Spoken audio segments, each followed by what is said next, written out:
estamos en ese CAE este-oeste y en esta siguiente etapa ya nos acompaña Roberto Alejos, como les dije al inicio, constituyente, diputado actualmente al Congreso de la República, y nos está acompañando también el doctor Edith Stein, quien es actualmente ha estado apoyando, asesorando con otro grupo de personas al presidente de la República acerca de esta temática. Es ex vicepresidente de la República, ex canciller también de Guatemala, y Alejandro Balcells, quien es presidente del Centro para la Defensa de la Constitución. Hemos estado discutiendo acerca de la reforma del Estado y las posibles reformas a la Constitución. Roberto, tal vez estábamos hablando al final del segmento anterior con respecto a las formas y lo que los constituyentes dejaron establecido. Eran los artículos que podían ser modificables solo con una Asamblea Nacional Constituyente específica para los artículos que fueran a modificarse, la parte orgánica, como se le dice, que es donde están las instituciones, donde se desarrolla la forma de administrar el Estado, y aquellos artículos pétreos que se plantea que no pueden ser modificables. Se estableció entonces una constitución que permite tener un pacto sociopolítico del país, de la sociedad, pero que al mismo tiempo permitía ir actualizando aquellas partes que pudieran ser o que necesitaran ser modificables, y dejaba más fácil modificar lo que era la operación del Estado, pero más difícil modificar aquello que fuera más dogmático o de derechos. Ese es donde estamos hoy. Ya sufrió una modificación la Constitución en el 94 y un intento en el 98 que no prosperó. 27 años tiene la Constitución, Roberto. Buenas noches. Buenas noches. Pues antes de nada, gracias. Un honor estar aquí, de veras. Pues realmente lo que sucede es que nosotros sostenemos que aquella Asamblea Nacional de 1985 fue en realidad un pacto de nación.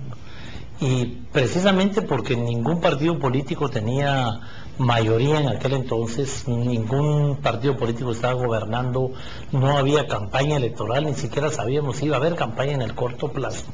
La población salió a votar masivamente, 85%, poco más del 85% de la población le dio respaldo a esa Asamblea Nacional Constituyente y no le dio el voto a un solo partido, ni siquiera a una sola ideología. O sea, el MLN en aquel entonces autodeclarado el anticomunista de la época en la Guerra Fría, el PR, que era la izquierda de aquel entonces, y la UCN como el partido de la tercera vía, el partido mediático, el que encareció las campañas, por cierto, otra vez, de la música y todo lo que ahora está viendo, y todavía le dio participación a los partidos tradicionales como el PNR, el PR, los partidos a los cuales pertenecíamos.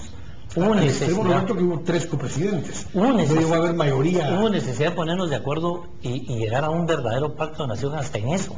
No se podía imponer un presidente de una ideología determinada con tres partidos mayoritarios tan distintos el uno del otro, y se llega al pacto de tener 3 presidentes.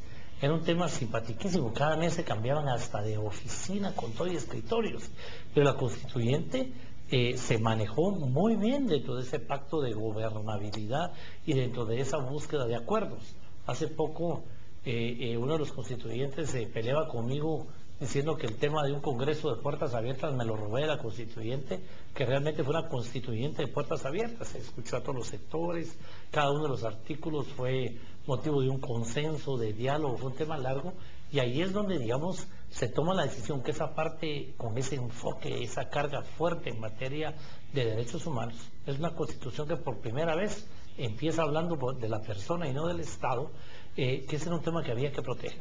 Si íbamos a dejar una constitución flexible que permita modernizarnos a los cambios de la época, como sucede ahorita, porque estamos de acuerdo en que realmente hay que hacer cambios para fortalecer las estructuras del Estado, pero que la flexibilidad debería de ir precisamente en lo que va cambiando de acuerdo a la historia, a la coyuntura y a las necesidades del país, pero que lo que no debe cambiar nunca, que es el respeto a la vida, el respeto a todos los derechos inherentes de la persona y que son, digamos que la base de cualquier democracia, por pequeña que sea como la nuestra, no debería ser tocados tan fácilmente.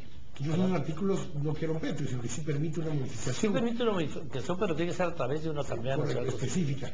Cuando escuchamos todo esto y escuchamos al inicio el dilema y la necesidad de la reforma de las instituciones, realmente me venía por eso a la mente este tema. Y es que las instituciones, o la reforma institucional, está justamente en ese set de artículos que se pueden modificar por medio del Congreso de la República y por medio de una consulta popular, o sí se está planteando tocar algo de lo que está en esos primeros artículos.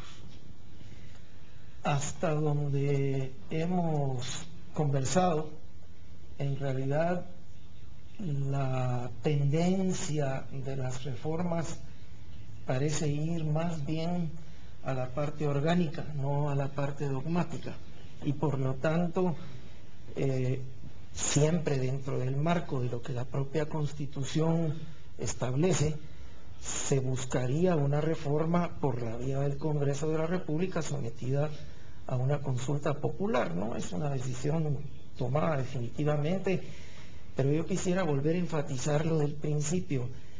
Lo que se está buscando es convertir al Estado guatemalteco en un instrumento más eficaz y más respondente a las necesidades de la población.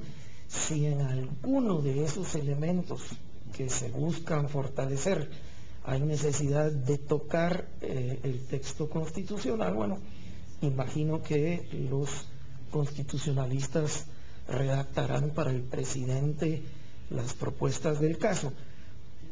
Bueno, ustedes saben que no soy jurista, menos constitucionalista. Quizá el papel de una persona como su servidor en este equipo, con experiencia en la gestión pública, por lo menos cautelar que ciertos temas políticos de fondo se puedan atender de manera integral. Yo quisiera poner un ejemplo quizá muy sencillo, pero que alude a parte de las discusiones ciudadanas que se tienen.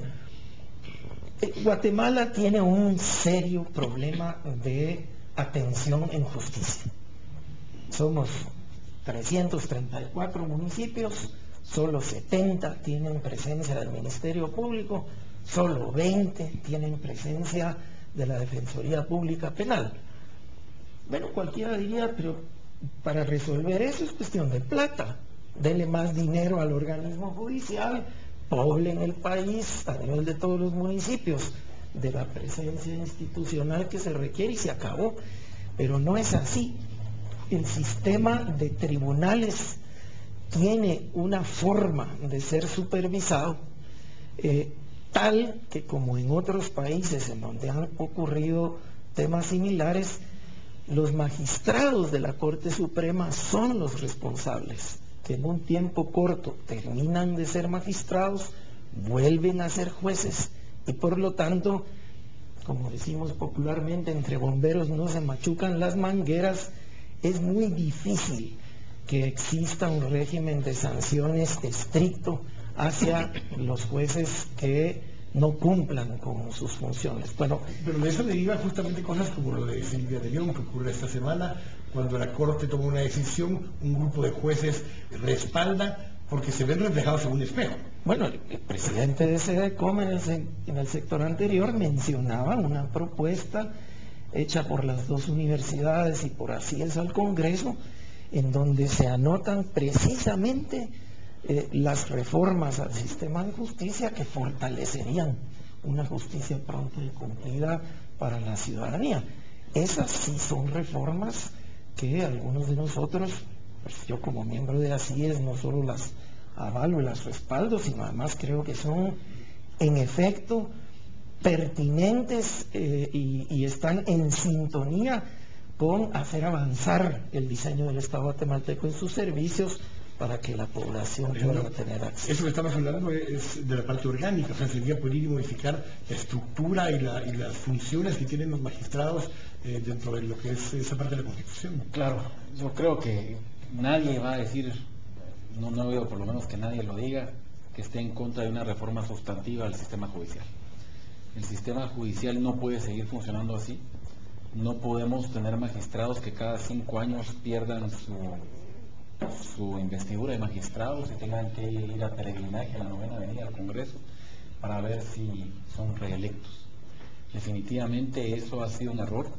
Creo que también fue un error la reforma del 93 en ese sentido. Me gustaba más cómo estaba en el texto original que ustedes establecieron. Definitivamente no se fortalece una carrera judicial, no se le da independencia a los jueces de hecho, pues porque pueden ser susceptibles de traslados, en fin, pero también si va a tener más derechos el organismo judicial, va a tener más prebendas, va a tener más apoyo, tenemos que tener procedimientos para que sean más responsables. Digamos, el ciudadano común no tiene mayores armas cuando existe un abuso judicial, y el sistema judicial tiene que tener procedimientos intraorgánicos y no extraorgánicos para poderse depurar y poder sancionar. Tengo que ir al corto, pero justamente aquí regresamos a un punto que hablábamos al inicio. La Constitución lo que establece son límites al poder en función de los derechos de los individuos.